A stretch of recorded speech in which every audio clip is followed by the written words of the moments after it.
All right, everyone. Welcome to Woo You. Tonight we have a special webinar with Dr. Barry Lee, Keratoconus overview and current treatments. Thank you so much for being here, Dr. Lee. We're super excited to learn from you tonight. Thank you. And Pleasure where to be here. and where are you connecting from? I am from Atlanta, Georgia. Awesome. And I'm your host, Elise, and I'm in Miami tonight. All right, next slide, please. So thank you to Glaukos for providing a medical education grant to support this event. Next slide. And just a few housekeeping items before we get started. So this is a 1 hour webinar. So in order to get your CE, you must be online for a minimum of 50 minutes. For a COPE certificate, there will be a survey link in the chat, and you'll see it again once the webinar ends. CE certificates will be delivered via email and sent to ARPO with OE tracker numbers, but there's also going to be a QR code at the end of the program. So if you have the OE tracker app on your phone, you can get instant CE, but you do need the OE Tracker app. It's not going to work with a regular smartphone camera. If you don't have the app, you'll still get the CE certificate via email within 4 weeks. So no need to download it. You can ask questions using the Zoom on-screen floating panel. So we're going to keep the chat for logistics and Q&A for our speakers. So if you have any questions for our speaker, put them in Q&A and we'll try our best to get to them toward the end of the presentation. Next slide. If you're using the mobile version, that you'll see the Q&A at the top there. And if you have to ask any logistics questions, you can click on those three dots and you'll find the chat and other options. Next slide. So I'm going to introduce our awesome speaker. Dr. Barry Lee, MD, is a member of the Cornea and Refractive Surgery Service at Eye Consultants of Atlanta and Piedmont Healthcare in Atlanta, Georgia. Dr. Lee completed medical school and residency at the University of Kentucky Medical Center and a cornea refractive surgical fellowship at UC Davis Medical Center in Sacramento, California in 2003. He is the medical director of the Georgia Eye Bank and director of the Cornea Fellowship Program at Eye Consultants, where he has trained 22 fellows. He has served on the board of directors for the Eye Bank Association of America, EBAA, Georgia Eye Bank, and the Cornea Society. He is the president of the Cornea Society and past president of the Georgia Society of Ophthalmology. Dr. Lee is a recipient of the R. Townley Payton Award for his work in cornea and eye banking by the EBAA. He is co-editor of the textbook Ocular Surface Disease, Cornea, Conjunctiva, and Tear Film. Wow. Well, if anyone wants to learn about transplants, I guess you're the guy, huh? We do a lot. That's awesome. Well, super excited, and I'll be on later on for questions. Thanks, Dr. Kramer. Thank you for that great introduction and wish we were with you in Miami. Again, thanks to Glaukos for for letting us to put this together. And obviously, I'm honored to share what I know about keratoconus and corneal transplants, but really just give you an overview of the options for keratoconus and this, which includes cross-linking and the surgical options as well. Let's go through this. Overview. We're going to talk a Let me little bit try. about what So we that's think of as keratoconus in the eye. Let's see. So we're going to talk about overview of keratoconus. We're going to kind of review some of the keratoplasty trends, go over some of the treatment options, and then talk about cross-linking, what's going on here, what's new in the US, what we're doing now, and then maybe what's down the pipeline with epithelial on treatments. So I think we're all here. We all see patients with keratoconus, no matter what scope of your eye care practice that you're in. You're seeing patients with contact lenses. You're seeing patients that maybe you're doing LASIK screenings, cataract screenings. It's really encompasses a lot of different fields of eye care. Keratoconus is everywhere. I think you can see this most commonly in the second, third, fourth decades of life, but I've seen it as young as a 2-year-old and I've seen it as old as a 75-year-old. So it really can hit any age. It's obviously more prominent in younger adults. We think in the US it's about 1 in 2,000 people. It's thought that that might be even more, and certainly there are pockets across the country where there are higher proportions of patients with keratoconus. And we certainly seem to have a hot belt here in Georgia. There's a lot of patients in Georgia with keratoconus. The main concern with keratoconus is what we call corneal hydrops. And that's kind of an end stage where the cornea just diffusely becomes cloudy, and the patients will call your office and say, my vision just went out, my eye turned blue, and I can't see anything. And that's what we want to try to prevent. Studies suggest the prevalence may be higher in certain populations. You can see anywhere from uh, the US, where it's really thought to be pretty low. 1 in 2,000 is about as low as you can see from some of these publications. It's also pretty low in areas like China, and a global meta-analysis says about 1 in 700 patients. But if you go to places like Saudi Arabia and Iran, you can see that the numbers are really a huge amount of their population, from anywhere from 2.5 to 5% of patients. And so that can certainly be something that they see a lot more of.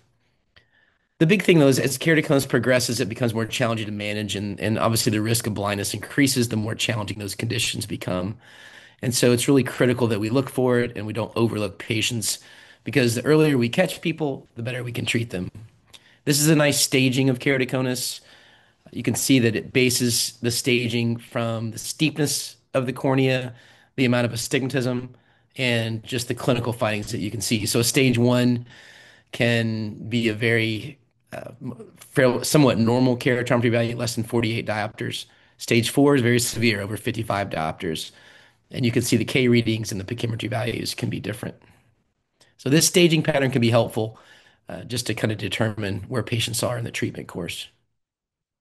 You see this nice schematic. We've got the normal cornea, and you can see a fairly obvious keratoconic cornea that you can really detect many of these patients by looking at them from the side, where the cornea really pushes out like a cone or like the tip of a football.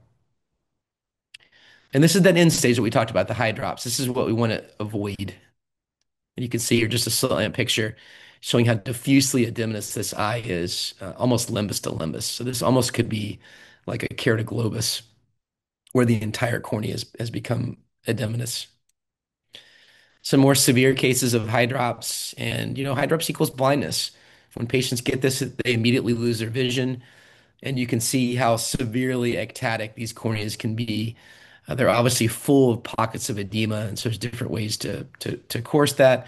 But ultimately, many of these patients end up needing a full thickness corneal transplant. So we really want to catch people early, because that helps prevent them from getting to that severe stage of high drops. And you're really lucky in today's day and age to have some really amazing diagnostic equipment. That we had placebo topographers that I was trained with in 1990s, late 1990s and early 2000s. But now the shine fluid tomographers have really become kind of the gold standard for cornea specialists like me, especially if we're doing LASIK surgery. The shine fluid tomography has really become kind of the gold standard to pick up patients with keratoconus. We also have the anterior segment OCT, which has been amazing. Our goals for treatment of the irregular cornea are improving the corneal shape, decreasing the astigmatism, increasing visual acuity, improving corneal clarity, and then obviously preventing that picture I showed you earlier, preventing the corneal high drops. So you think about it, what are ways without surgery that we could potentially modify this disease with keratoconus? There obviously are genetic factors that come to play here that we can't modify.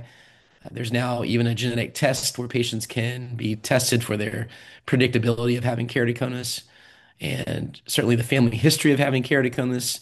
You can see families throughout generations having this disease. So we can't really modify the genetics, but we can modify some of the risk factors like eye rubbing. We know that rubbing tends to degrade the collagen fibers. And if you see a really bad keratoconus patient, you can always ask a family member, are they a chronic eye rubber? And invariably, that's almost always going to be the case. And many times they don't even know it.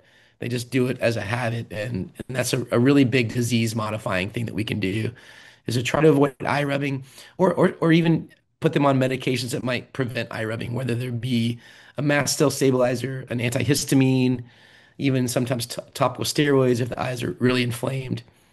Try to stay away from triggers like allergens. If you're allergic to certain flowers, you want to stay away from those flowers. Dry eyes is another one that's commonly causing rubbing of the eyes. I think contact lens fitting is paramount for some of these patients. And many of them are going to be wearing contacts, right? We have scleral contacts, gas perms, hybrid contacts, all those different things. We want to make sure that they're fitting appropriately, because if they don't, it's going to cause the patients to be irritated. Giant papillary conjunctivitis is a big issue with soft contact lens wearers that can make them rub their eyes, and maybe someone with a genetic risk factor for keratoconus, it could take them to having the disease. And I think atopy is a big one, and these are patients that maybe as a kid had asthma or atopic dermatitis. Many times their family members have that. And there's a lot of different medications that allergists can put these patients on to help out with those triggers. So just keep that in mind. And if you have an allergist close to you, they can be helpful for some of these patients with severe atopy. Let's go right into the end stage, those patients with severe scarring or severe eye drops that really there's nothing else we can do. They can't wear a scleral contact lens, they can't wear a gas perm lens, maybe their Ks are in the high 70s. And those are patients where penetrating keratoplasty is warranted. Many of you may have heard of deep anterior lamellar keratoplasty. That's a partial thickness corneal transplant, and that's become more popular for keratoconus patients in mild to moderate diseases where they can't wear contact lenses because it prevents the risk of endothelial graft rejection. So I'll show you videos of these here as we go. If you think about the keratoplasty timeline, it's really not been that long that we've been doing corneal transplants. The first successful transplant was in 1905. So not really that long ago if you look at that in the whole scheme of things. This was the first professor that did it in what's called Moravia, which is now kind of an area of what was formerly Yugoslavia. Castroviejo popularized transplants in the US in 1934, and he really is the person to bring corneal transplants to the US and really make it popular. We're fortunate to have this video. This is actually Castroviejo doing a corneal transplant in 1959 in New York City. That's where he practiced in New York City. And you can see here at the time he developed these special, they're called Castroviejo square scissors, and he would cut squares into the cornea. If you have patients with transplants now, you'll know that we don't do it this way. But at the time, they thought that that was the better way to reduce the risk of transplant rejection. And we certainly didn't have steroids and oral medications to prevent transplant rejection. And so this is what they thought was helpful. And so he started doing these square grafts in the 30s and all the way up until the early 60s, he was still doing these. You can see the sutures are huge. And then they would put an air bubble in the eye because, again, there's no viscoelastic at this time. And so the chamber could easily collapse and that would kill the endothelium. So they would stick an air bubble in the eye to make the eye form so the chamber wouldn't collapse. This is one of the patients I have now in Atlanta who is had his surgery done in the 50s by Castroviejo, and you can see his square graft as of 2 weeks ago when I saw him is still crystal clear. So these square grafts were pretty amazing, and there's still several that are out there now that are still clear. Fortunately, we became wise and realized that circles might be a little easier to cut, and so that helped us develop circular tree fines. And this has really kind of become the mainstream of transplants now. You can see that the circles make it further from the limbus in all different quadrants. And the further away from the limbus, the further we're away from vessels, and those vessels bring in rejection cells. So, again, a big reason why the circular grafts took over because the risk of rejection ends up actually being lower with the circular grafts than it is with the square grafts. You can see here we use 10 nylon sutures, and you can do various patterns. Some surgeons will do interrupted sutures. Some surgeons will do running sutures. Some surgeons will do combined interrupted sutures and combined running sutures. But you can see how tedious this is. And we really want to avoid this on these young 20-year-old, 30-year-old, 40-year-old patients because there's a lot of risk of rejection through their life. That transplant's not going to last forever. It's going to have to be redone at some point. And the risk of trauma is really great in a younger patient that's going to be active and out there doing stuff. You can see here, this is a patient that had 16 interrupted equidistant stitches, and these can look quite pretty right when you get done.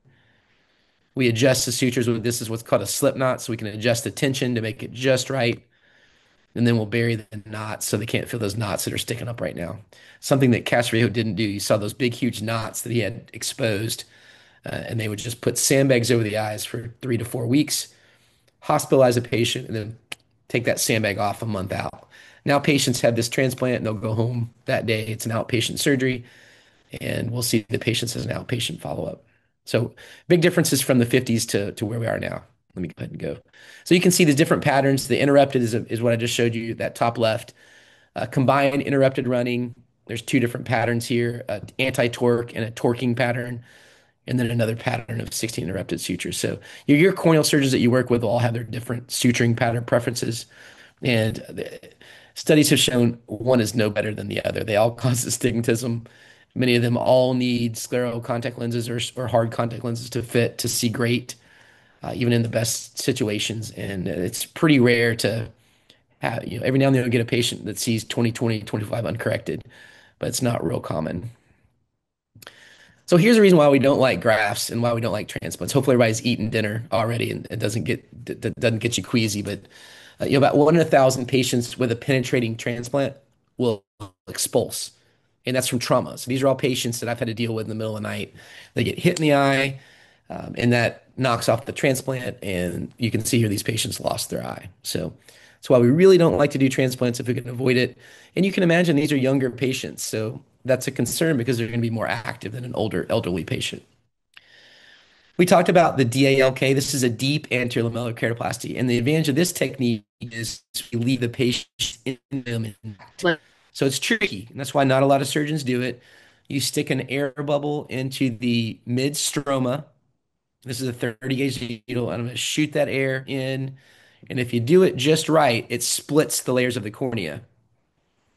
We then debulk the cornea. So obviously the air has that emphysema, that white area, and you can't see it very well. So you take the top layer of the cornea off with a crescent blade, peel that layer off. Now you can see it better. There's still an air bubble in there. So now we're going to dissect towards the air bubble. And then we're going to take this 100 microns of stroma off. And this is pretty tedious because we want to do this without rupturing Descemet's membrane. So you see the bubble there is being held in place by Descemet's membrane, and we just want to make sure we don't rupture that membrane. So that layer that you're seeing through that clear area is the endothelial layer of the cornea and the Descemet's membrane layer of the cornea. And after this little piece comes up, we've removed all of the stroma. So this patient cannot reject their endothelium. That's the most dangerous form of rejection. So we take the endothelium off of the donor tissue, it peels off pretty easily. And then we just place that transplanted tissue over the eye. And so this is epithelium and stroma from the donor, and we're transplanting it over the recipient's endothelium and Descemet's membrane. So it's exactly the way it's supposed to be anatomically, but we've just taken the patient from a 20% risk of endothelial rejection to zero. And so this is a pretty nice surgery. We'll typically leave the air bubble in the eye and it goes away in a day or two. And that just pushes those layers together so that you can't get any fluid in between the interface. And so this is called a DALK, deep interlamellar keratoplasty. And it's best used for patients with keratoconus because they have healthy endothelium. They just have diseased epithelium and stroma. So that's a DALK procedure as opposed to the PK.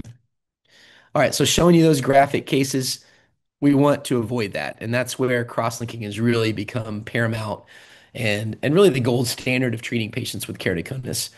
So Avedro brought this to the market in 2016. April 2016, got FDA approval.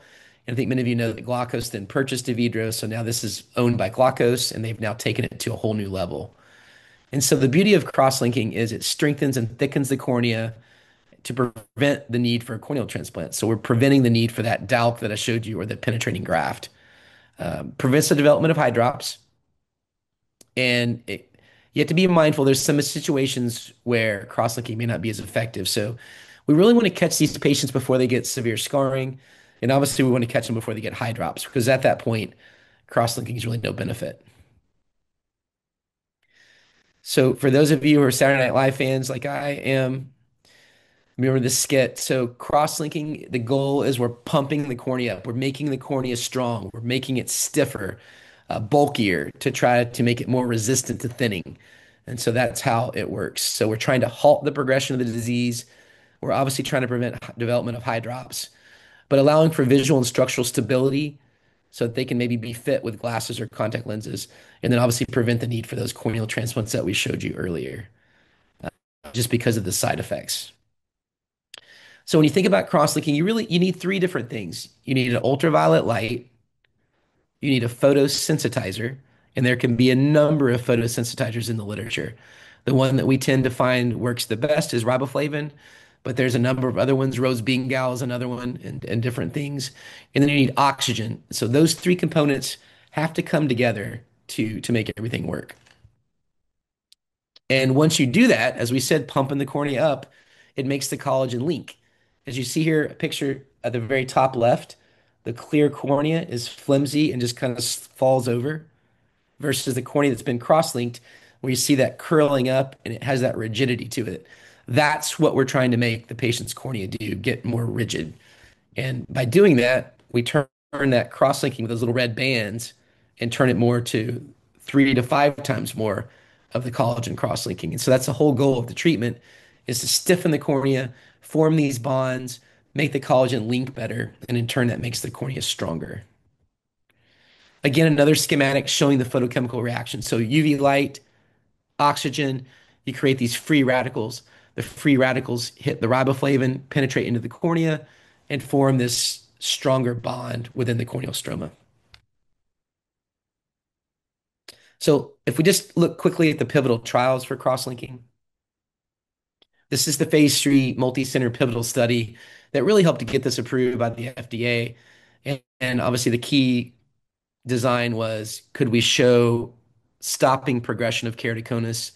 Can we show a progressive change in decreasing the corneal curvature? And then is there a difference in visual acuity?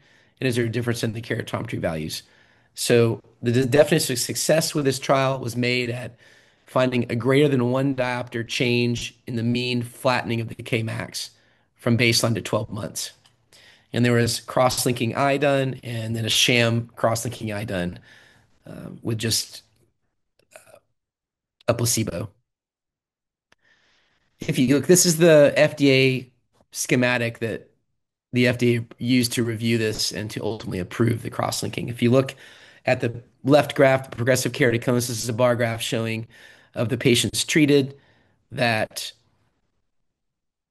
over on the mean difference in the Kmax was 2.6 diopters. So on this graph, the lower down you go, the the better you want. You want to see a negative change in that K value versus seeing the K value increase over time, which is what many of the keratoconus patients will do over time, right? It's a progressive disease, so you would expect over time that the patients would get an increase in their Kmax.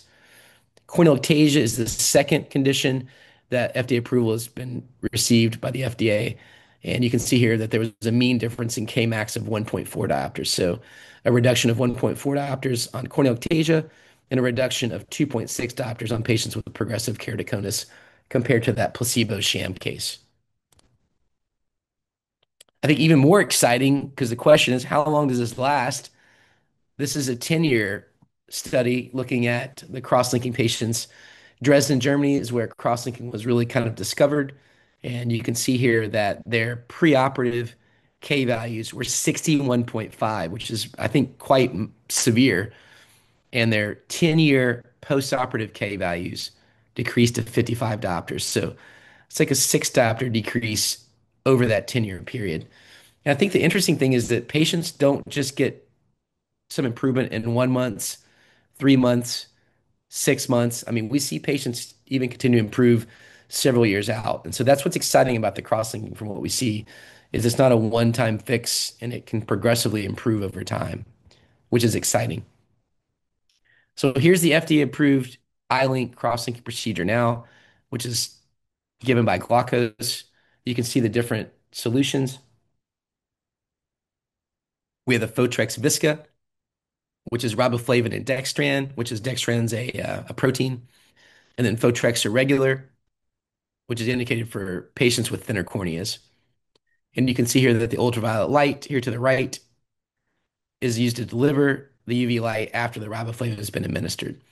So the FDA protocol currently, we'll go over that here now, is approved for progressive keratoconus and patients that are post-refractive surgery. And we take the epithelium off. You drop the riboflavin in 1 drop every 2 minutes for 30 minutes. After you've taken the epithelium off, it gets better penetration.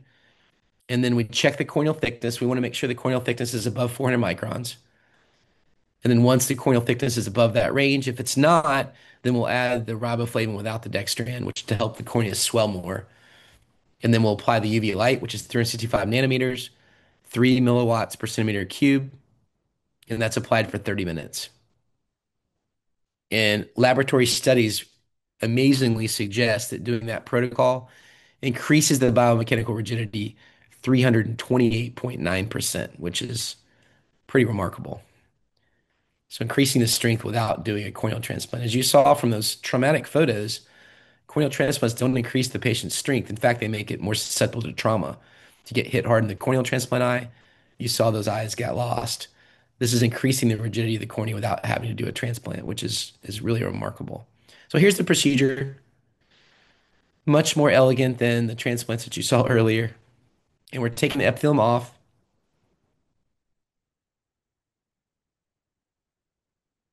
And different people do it different ways. This is the Photrexa viscous. You'll check the anterior chamber, make sure that there's good flare, yellow flare in the eye. We'll check the corneal thickness to make sure it's 400.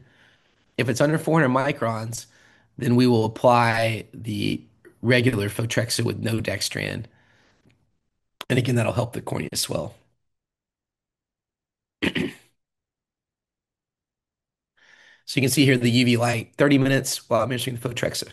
Excuse me. So no other riboflavin solutions or US devices have been approved, or UV devices.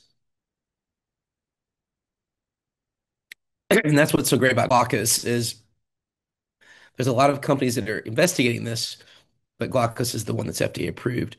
It's approved from ages 14 to 65. Cross-linking is not advised during pregnancy, so keep that in mind. It is a very safe procedure, but just hasn't been tested in pregnancy. And we're going to actually talk about some of the side effects here as we go. So many of you probably manage like PRK patients, and these patients are essentially treated just like a PRK patient. They're going to be placed on a bandaged contact lens. We're going to put them on an antibiotic.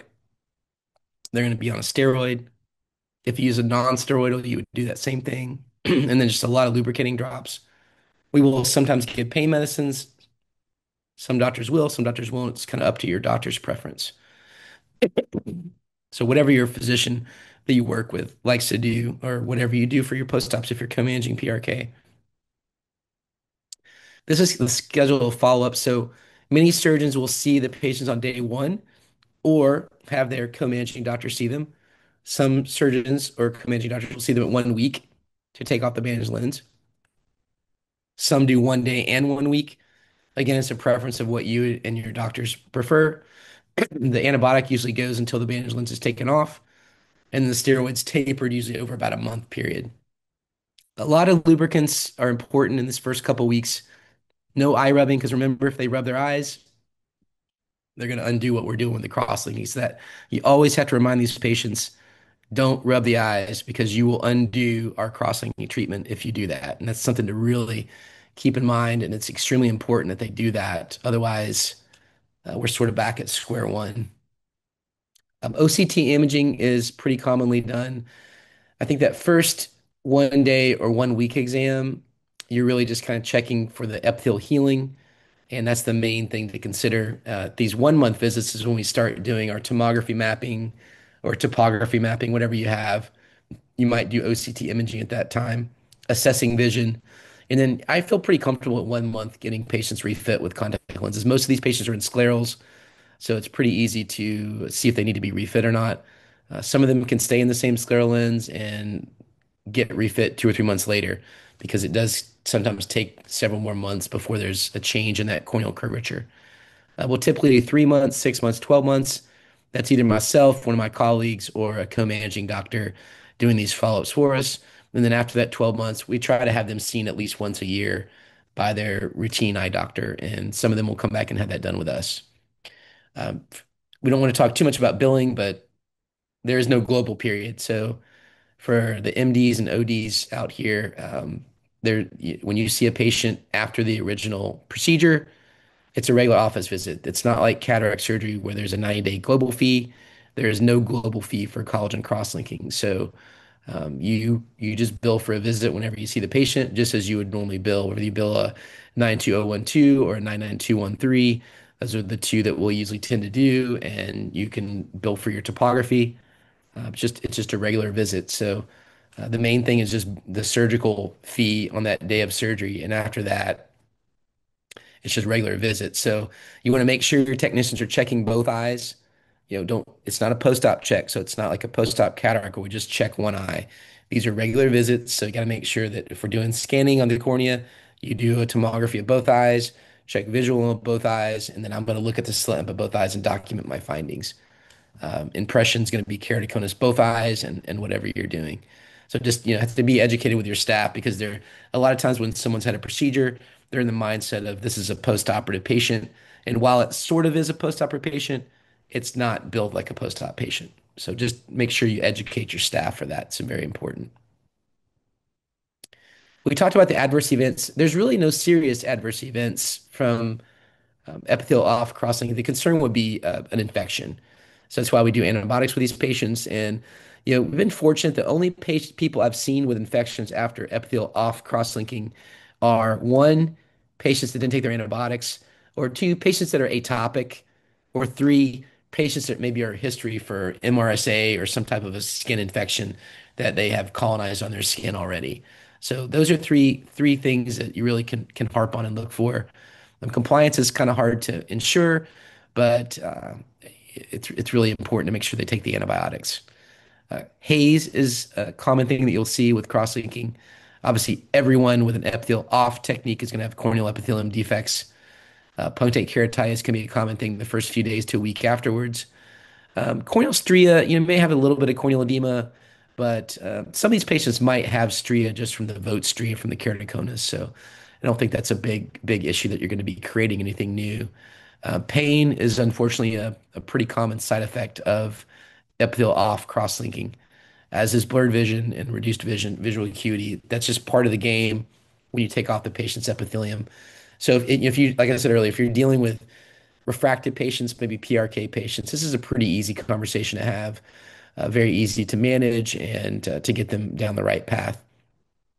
The majority of the adverse events are really going to happen that first month, maybe in that first week. So just be critical of that first couple of visits that you're seeing them to really monitor that epithelial surface. These all typically resolve within 6 months. Even the infiltrates or infections are going to improve over time. You may have to put patients on fortified antibiotics, especially those patients that have atopy, and then just being mindful that that is likely going to create more stromal scarring. If they do get an ulceration, that could lead to decreased vision. Fortunately, those are great candidates for scleral lenses, and the haze typically resorbs enough that the scleral lenses end up making the patient's vision almost back to normal. So, haze is a particularly interesting thing to mention because you do want to see some haze. Like if there's no haze, then the cross-linking maybe didn't work quite so well. So whether it's the first few days, a week, 2 weeks, this transient postoperative haze, I would anticipate. I actually want to see a little bit of it.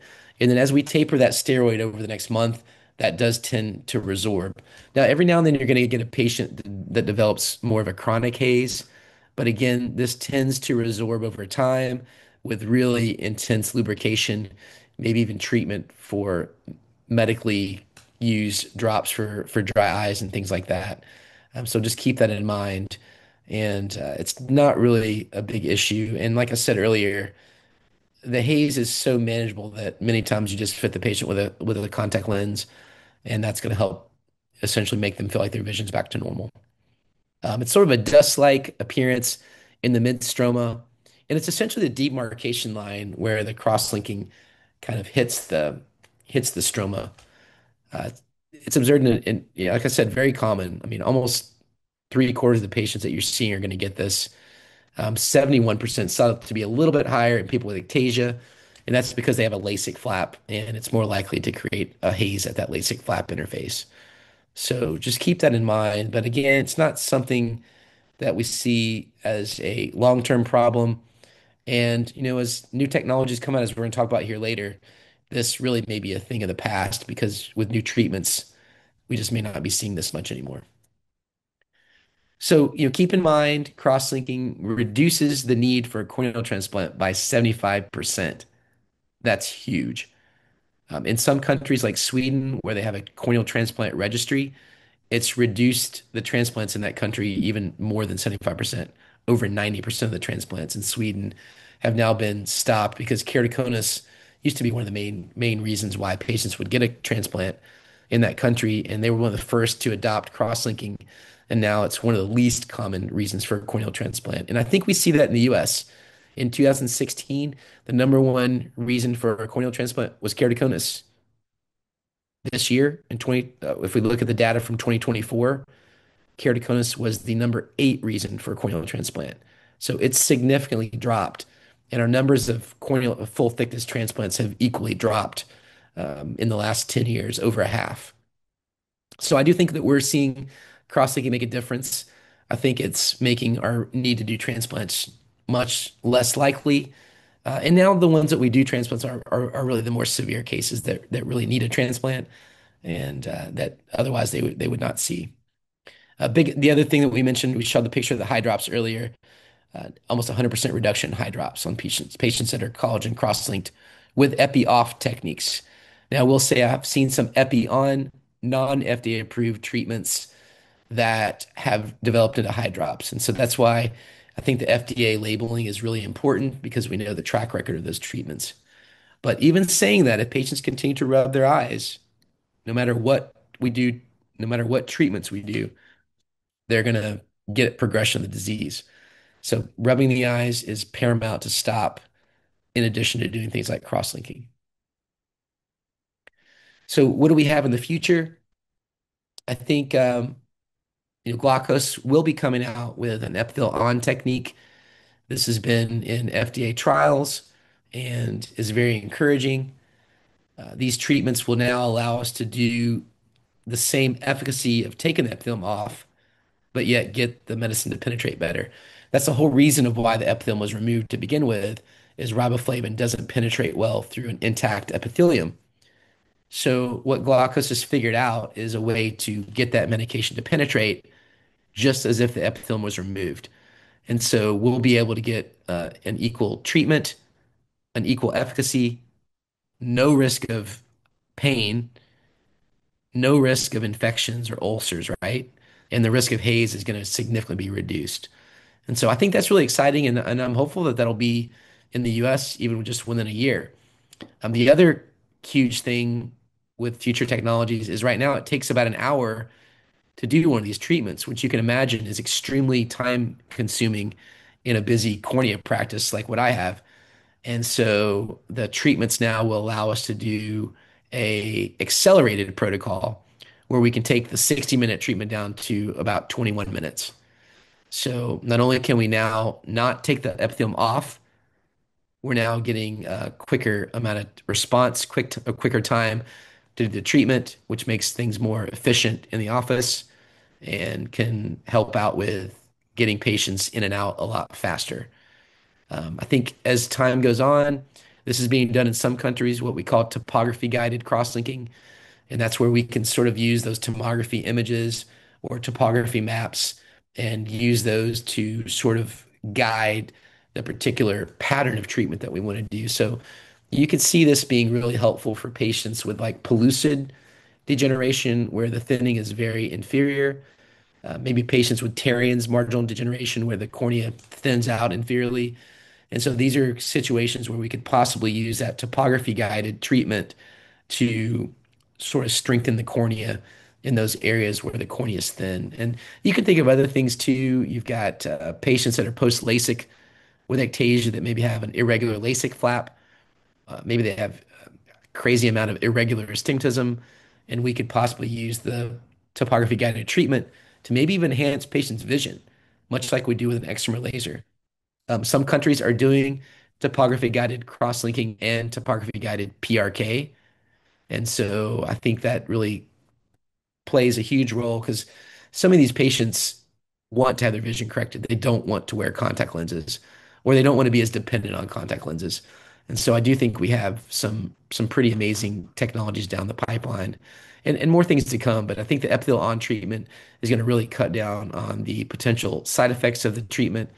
And I think topography guided treatment will really be able to help us in the future to treat some of these irregular corneas that we have been humbled by for a number of years. So just to conclude, and then we'll leave some time here for questions. Uh, I think patients with mild keratoconus certainly can do contacts or glasses, but I think it's important to just know that these patients sometimes can be asymptomatic and they have a little bit of blurred vision, or maybe they were told they have astigmatism and that astigmatism never was monitored. It was just called astigmatism and corrected with glasses or soft contacts. So I think we owe it to a lot of our younger patients if they've got quite a bit of astigmatism, they need to get a topography and just see if that's a regular pattern or if it's indeed an early keratoconus because we know that younger patients that are treated sooner with cross-linking tend to have better outcomes for their life. Eye rubbing we talked about is a huge cause. It's a big cause for things like eye drops, and disease progression can really be stopped if we can limit eye rubbing, especially if you get the patient to an allergist, if you put them on a antihistamine, a mast cell stabilizer in the eyes, that can really help them out a lot. Just remember that if patients develop eye drops, that's a blinding disease, and that's more than likely going to need a surgery to fix that. So crossing has a 95% chance of reducing the risk of eye drops. That's huge. I think we mentioned this earlier, but collagen cross-linking, I think it's the gold standard for progressive keratoconus. It's the gold standard for preventing eye drops. And then I would add to that, wearing scleral contact lenses or a similar type of contact lens is the gold standard for improving patients' vision, trying to limit the need for those corneal transplants that I showed you. We love doing transplants. They're pretty, they're fun to do, but I'd sure like to do a lot less of them because they do reject, they do have complications, and those complications can sometimes be blinding. Whereas if a patient fails cross-linking, there are other things that can be done. Maybe we can do specialized contacts. Maybe we can do a DALC procedure as the last resort. But corneal transplants are obviously going to be needed for some patients, especially advanced cases. I do think if you have a corneal surgeon, just let them know that the DALC can be more advantageous. It doesn't have any risk of endothelial rejection, which is a huge improvement over penetrating transplants. And sometimes we can't do a DALC for cases. Maybe the cornea is too thin. Maybe they've had a high drops where there's already a rupture in Descemet's membrane. So there are cases where we can't do DALC. But if you can, I always try to do it whenever it's possible.